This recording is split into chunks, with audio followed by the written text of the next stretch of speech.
दिल्ली दहलाने की साजिश, भारत के दुश्मनों ने खेला सबसे बड़ा दांव। लाल किले पर हमला, लेकिन इस बार हिल गई खाड़ी देशों की सल्तनत। सऊदी अरब, यूएई, ईरान भारत के साथ क्यों खड़े हुए इस्लामिक बाहुबली? विध्वंस के खिलाफ ऑपरेशन ऑल आउट, दिल्ली से उठी लपटों ने दुश्मनों को झुलसाया। लाल किले के पास एक भीड़-भाड़ वाले इलाके में हुआ एक जोरदार धमाका, एक ऐसी कायराना हरकत जिसका मकसद था भारत की राजधानी को दहलाना, भारत के स्वाभिमान को चुनौती देना और देश में अस्थिरता का माहौल पैदा करना। जैसे ही ये खबर फैली, देश में गुस्सा था, पीड़ा थी, लेकिन इस बार कुछ ऐसा हुआ जिसने दुश्मनों के होश उड़ा दिए।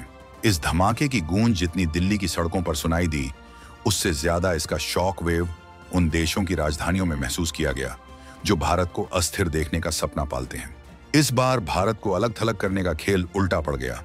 धमाके के कुछ ही घंटों के भीतर दुनिया के नक्शे पर वो हुआ जिसकी कल्पना किसी ने नहीं की थी। एक के बाद एक संयुक्त अरब अमीरात, यूएई, सऊदी अरब, कतर, मालदीव और यहां तक कि ईरान, वो इस्लामिक देश जिन्हें कल तक भारत से अलग दिखाने की नापाक कोशिशें होती थीं, वो सब एक सुर में चट्टान की तरह भारत के साथ आ खड़े हुए। ये कोई मामूली डिप्लोमेटिक बयान नहीं थे, ये सिर्फ औपचारिक संवेदना नहीं थी, ये उन ताकतों के मुंह पर वो करारा तमाचा था जो इस विध्वंस के पीछे थीं और ये उम्मीद कर रही थीं कि दुनिया इस पर चुप रहेगी या भारत को ही घेरेगी। ये भारत की उस नई ताकत का सबूत था जिसने दुश्मनों के बिछाए जाल को ही उनके गले का फंदा बना दिया। आखिर ये सब कैसे हुआ?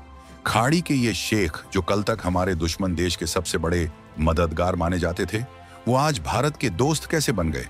क्या ये सिर्फ एक औपचारिक बयान है या इसके पीछे छिपा है 2025 के भारत का वो कूटनीतिक ब्रह्मास्त्र जिसने दुनिया के सारे समीकरण बदल दिए हैं? इन सारे सवालों के जवाब हम आपको इस वीडियो में आगे देने वाले हैं, तो बने रहिएगा वीडियो पर और इस संबंध में आपके जो भी विचार हों कमेंट में लिखकर जरूर बताइएगा।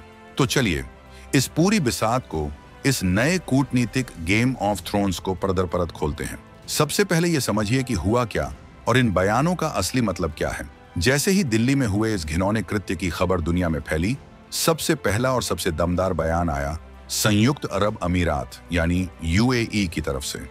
यूएई के विदेश मंत्रालय ने साफ शब्दों में कहा कि वो इन आपराधिक कृत्यों की कड़ी निंदा करता है और स्थिरता को कमजोर करने वाली सभी प्रकार की हिंसा को स्थायी रूप से अस्वीकार करता है।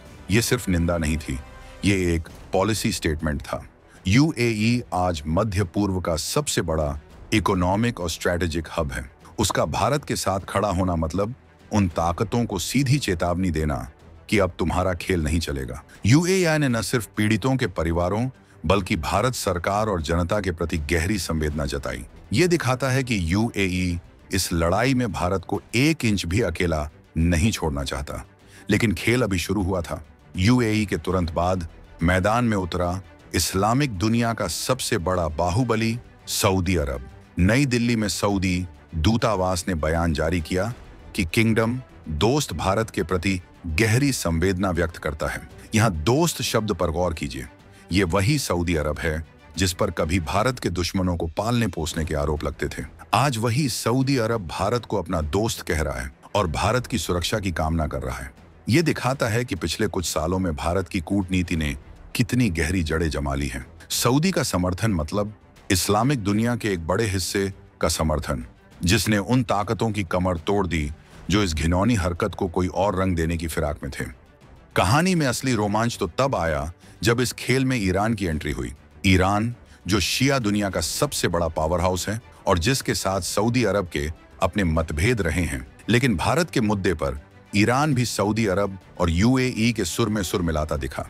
नई दिल्ली में ईरानी दूतावास ने इस घटना पर गहरा दुख व्यक्त किया और पीड़ितों के परिवारों के प्रति हार्दिक संवेदना जताई। ये इसलिए महत्वपूर्ण है क्योंकि ये दिखाता है कि भारत ने अपनी विश्व बंधु और इंडिया फर्स्ट की नीति के दम पर उन देशों को भी एक मंच पर ला दिया है जो आपस में दुश्मन माने जाते हैं। भारत आज सऊदी अरब का भी दोस्त है और ईरान का भी। ये भारत की वो बैलेंसिंग पावर है जिसने दुश्मनों को पूरी तरह से उलझा कर रख दिया है। लिस्ट यहीं खत्म नहीं होती। कतर, जिसके साथ भी भारत के रिश्ते बेहद मजबूत हुए हैं, उसने इस कायराना हरकत की निंदा की। और तो और मालदीव के राष्ट्रपति मोहम्मद मुइज्जू, जिनके कुछ बयानों को लेकर पहले विवाद भी हुआ था, उन्होंने भी तुरंत एक्स पर लिखा कि वो इस दुखद घटना से अत्यंत दुखी हैं और मालदीव इस कठिन समय में भारत की जनता और सरकार के साथ एकजुटता से खड़ा है। ये है 2025 के भारत का दम कि जब भारत पर कोई आंच आती है तो वो दोस्त जिन्हें दुश्मन बनाने की कोशिश की गई थी वो भी ढाल बनकर खड़े हो जाते हैं। ये दिखाता है कि दुश्मन का पूरा नैरेटिव, उसका पूरा इकोसिस्टम जिसे वो दशकों से बना रहा था, उसे भारत ने जड़ से उखाड़ फेंका है। तो सवाल उठता है कि ये हुआ कैसे? वो इस्लामिक देश जिनका नाम लेकर भारत के पड़ोसी मुल्क ने दशकों तक अपना एजेंडा चलाया, वो आज अपने पुराने दोस्त को छोड़कर भारत के साथ क्यों खड़े हैं? इसका जवाब है 2025 के भारत की आर्थिक और कूटनीतिक ताकत। ये वो भारत नहीं है जो दुनिया के सामने हाथ फैलाता था, ये वो भारत है जो दुनिया को रास्ता दिखाता है। पहला और सबसे बड़ा कारण है अर्थव्यवस्था। आज भारत दुनिया की तीसरी सबसे बड़ी इकोनॉमी बनने की दहलीज पर खड़ा है। सऊदी अरब हो या यूएई, इन देशों का भविष्य भारत के साथ जुड़ा है। यूएई के लिए भारत सबसे बड़े व्यापारिक भागीदारों में से एक है। सऊदी अरब अपने विजन 2030 के लिए भारत की ओर देख रहा है, जहां उसे टेक्नोलॉजी, इन्वेस्टमेंट और एक बहुत बड़ा बाजार चाहिए। इन देशों को पता है कि उनका खरबों डॉलर का निवेश, उनकी फूड सिक्योरिटी, अनाज की जरूरतें और उनका अपना भविष्य एक स्थिर और मजबूत भारत पर टिका है। अगर भारत अस्थिर होता है तो उसका सबसे बड़ा नुकसान इन खाड़ी देशों को भी होगा। उन्होंने विचारधारा की जगह विकास को चुना है और विकास का दूसरा नाम आज भारत है। दूसरा बड़ा कारण है रणनीतिक साझेदारी। भारत ने पिछले एक दशक में, खासकर प्रधानमंत्री मोदी के नेतृत्व में, इन देशों के साथ पर्सनल और स्ट्रेटेजिक रिश्ते बनाए हैं। ये रिश्ते अब सिर्फ तेल खरीदने बेचने तक सीमित नहीं हैं। भारत और यूएई मिलकर IMEC, India middle east Europe corridor जैसा गेम चेंजर प्रोजेक्ट बना रहे हैं। I2U2, India, Israel, UAE, USA जैसा गठबंधन बना है। ये देश समझ चुके हैं कि 21वीं सदी की असली लड़ाई स्थिरता और समृद्धि की है, न कि उस पुरानी सड़ी गली विचारधारा की जिसे भारत का दुश्मन देश आज भी ढो रहा है। और तीसरा और सबसे मार्ग कारण है भारत की एंटी टेरर डिप्लोमेसी। भारत ने दुनिया के हर मंच से, चाहे वो UN हो, G20 हो या SCO, ये बात दुनिया के दिमाग में बैठा दी है कि अच्छा और बुरा विध्वंस नहीं होता। जो हिंसा फैलाएगा वो पूरी मानवता का दुश्मन है। और सबसे बड़ी बात, भारत ने इन खाड़ी देशों को ये समझाने में कामयाबी हासिल की है कि जो ताकतें आज भारत को निशाना बना रही हैं, वही ताकतें कल उन्हें भी अस्थिर करेंगी। यूएई और सऊदी अरब खुद भी कट्टरपंथ और अस्थिरता से लड़ रहे हैं। वो समझ चुके हैं कि उनका असली दुश्मन भारत नहीं, बल्कि वो सोच है जो बंदूक और धमाकों के दम पर दुनिया चलाना चाहती है। भारत ने दुनिया के सामने सबूत रखे हैं कि कैसे हमारा पड़ोसी मुल्क ही इन सभी समस्याओं की जड़ है। नतीजा, आज जब दिल्ली में ये कायराना हरकत हुई तो पूरी इस्लामिक दुनिया ने भारत के दुश्मन को पहचानने में एक सेकंड की भी देरी नहीं लगाई। उन्होंने तुरंत भारत का पक्ष लिया और दुश्मन देश को कूटनीतिक तौर पर अछूत बनाकर छोड़ दिया। ये भारत की वो कूटनीतिक सर्जिकल स्ट्राइक है जिसने दुश्मन के उस नैरेटिव के किले को ध्वस्त कर दिया है जिसे वो 70 सालों से खड़ा कर रहा था। उसने सोचा था कि वो भारत को इस्लामिक दुनिया में अकेला कर देगा, लेकिन भारत की विश्व बंधु नीति ने उसे ही पूरी दुनिया में अकेला कर दिया है। तो इस पूरी कहानी का सार क्या है? ये सिर्फ एक घटना पर आए कुछ बयान नहीं है। ये एक नए जियोपॉलिटिकल अलाइनमेंट का ऐलान है।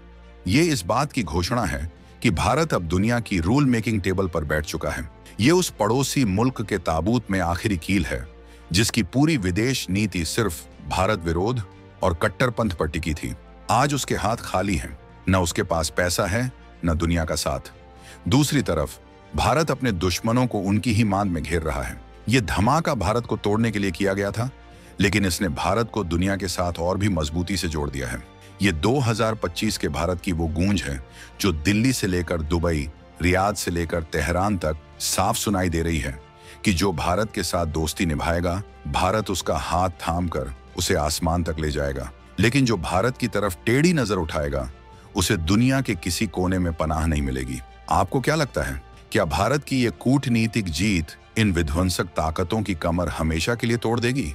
और क्या ये न्यू मिडिल ईस्ट भारत के साथ मिलकर एक नया इतिहास लिखेगा? अपनी राय कमेंट्स में जरूर बताइएगा। और रुकिए, अगले वीडियो में हम खुलासा करेंगे कि कैसे इस धमाके के 24 घंटे के भीतर भारत की खुफिया एजेंसियों ने ऑपरेशन चक्रव्यूह लॉन्च कर दिया और कैसे सऊदी और यूएई की इंटेलिजेंस एजेंसियां अब भारत के साथ मिलकर पर्दे के पीछे उन आकाओं तक पहुंच रही हैं जिनकी जड़ें आप सोच भी नहीं सकते। उस रोंगटे खड़े कर देने वाली कहानी को जानने के लिए हमारे चैनल को सब्सक्राइब करना बिल्कुल मत भूलिएगा। जय हिंद।